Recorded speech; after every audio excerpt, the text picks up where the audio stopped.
Do you still remember why Izumo forged these blades? So Izumo is the place where she came from, is allegedly, I think. Oh, there she is. Because in times past, when the Yao Yorozu no Kami descended here, they wrought death and disaster on this world and its people. There she is, Raiden Mei herself. To save the world, Izumo splintered 70,033 blades and forged them into the 12 Sentinels. This is like truly a giant lore drop. The first was truth, forged by the Sovereign of Revelation. Oh my goodness. It could teach mortals the way of the Who law is this thing? and create miracles from the deconstruction of all things. The second was sky, forged by the eternal. No. It could Okay, form a I'm not barrier gonna from the firmament pause. and prevent the innumerable gods of misery But I from will go passing. through it again at the end. And The third was I'll hell, make able to summon lightning to rend the my heavens, stuff and then. meteors to rain down divine punishment. Oh my goodness. The fourth was mist, able to break earth and tear cloud with biting wind and rain. Oh my goodness, that's beautiful. The fifth was frost, freezing the land in an instant. The sixth was fate, the restless cycle of life and death. This is like, the Then there visuals was here are flare, stunning. thought, root, form, bind, maw. With those sentinels, we seized on tomorrow's expectation, winning victory after victory. So it's the sword. All of them were broken. The price of every victory was a world in its entirety. Oh my goodness. And in the end, that entirety was lost. Dang. And so Izumo splintered 12 sentinels and forged them into 2 bearers. The The first sentinels. was origin. The second was end. Beginning and The finality. world forged 70,047 blades, and only one could save Izumo. Wow. But you and I both know the road to salvation does not exist. There is no trace of tomorrow. Resisting the Kamigami, humanity will eventually become Oni. There are so many words here that I don't understand what they are, but I can get their like For the vague meaning. destruction of 2 worlds. Oh, good In night. times past, Takamagahara, upon which the Kami descended, My girl. was surely as beautiful as Izumo. Her sword. So, do you still remember why Izumo forged these blades? Because of a lie. An end that never existed. Oh, yeah. We long since strode into their shadow. Each step forward one that we can never walk back. Until the last blade is forged into... Oh Not. my goodness. So not means nothing, I think, right? She's a white-haired. That's Nihility. That at the top is Nihility, I think. I knew this world was fleeting. And yet...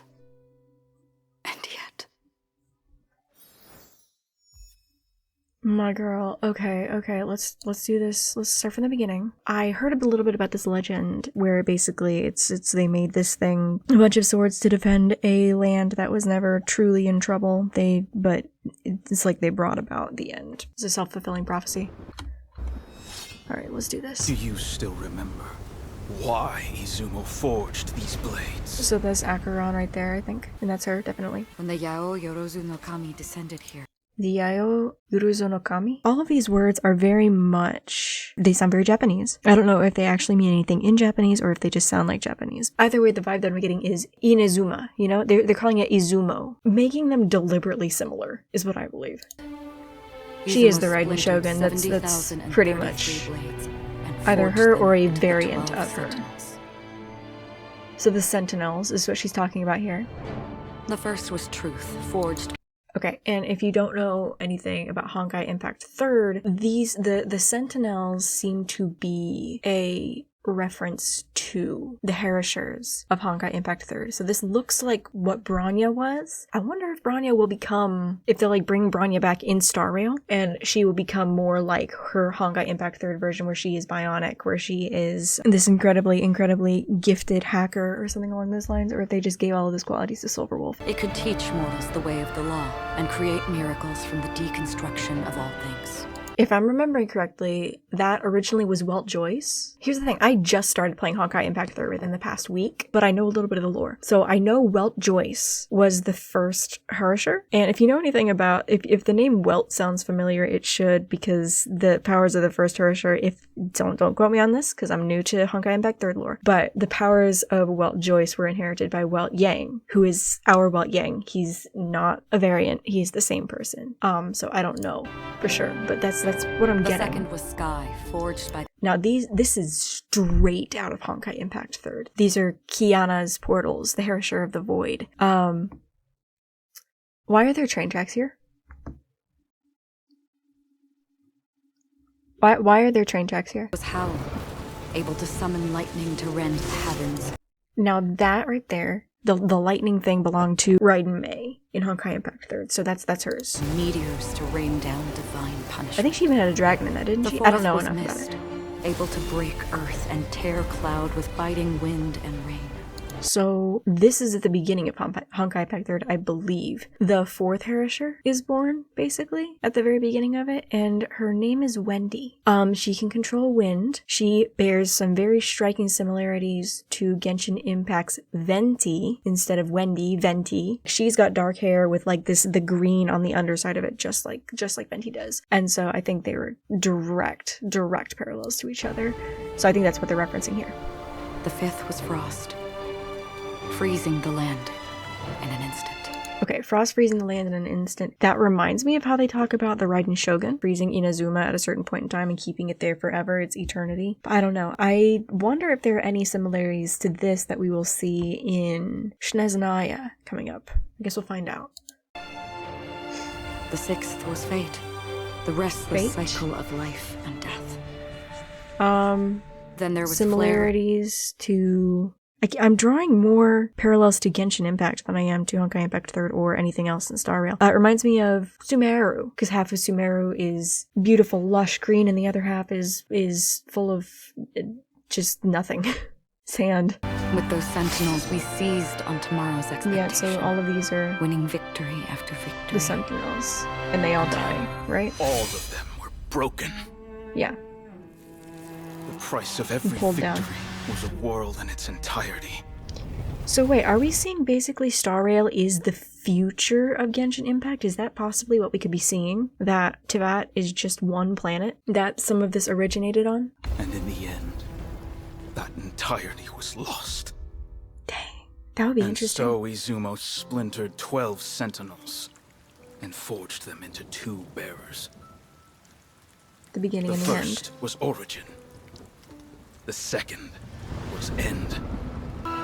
Resisting the Kamigami, humanity will eventually become Oni. Now this imagery looks very similar to something in Honkai Impact 3rd, where I believe I've only seen a cutscene. It's basically Otto fighting his way to the imaginary tree, yeah? Where these beings just kind of like form out of sand. I don't know anything about them, but the imagery reminds me of it. Words. That is insanely In complicated. times past, Talk more about that. was surely as beautiful as Izumo.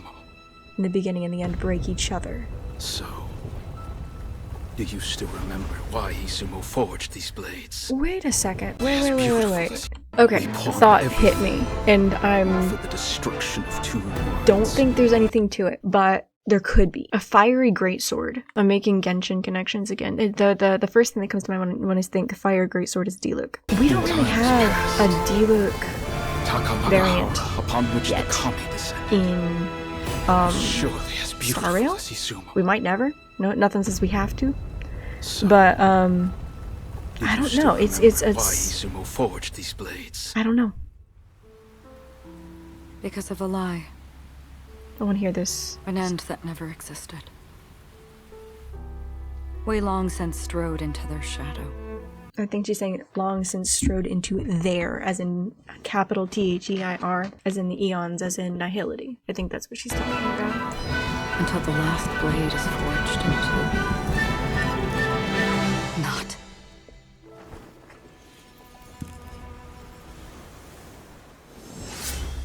Is she the last blade? Is she directly fighting against? I want to look at this. Let me see. You've got a warrior. There's the statue that you see there. Yeah, you see kind of in the background there? Ta-da, I think that is that. There is the fiery greatsword.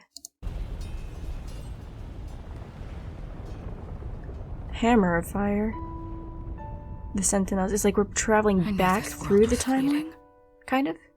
It's the beginning to the end. And yet. Okay. And yet. My girl, my girl. I love Acheron the more we learn about her. I'm immediately gonna come and watch this and react to it so that I can edit it and get it out tomorrow. But guys, thank you so much for watching. We've got 2 days. Well, actually 1 day by the time you're watching this. One day until the next Star Rail update. If you want to join me, I will be streaming it live on Twitch on the 28th at 6:30 EST. So you can join me, watch it there, and you'll get to see my honest reaction, get to see some unfiltered ideas and theories as I go through. As they pop into my head, you'll get to hear them. So I hope you join me for that. If not though, I'll see you in the next video. Until then, stay safe and stay kind, my lovelies. Bye!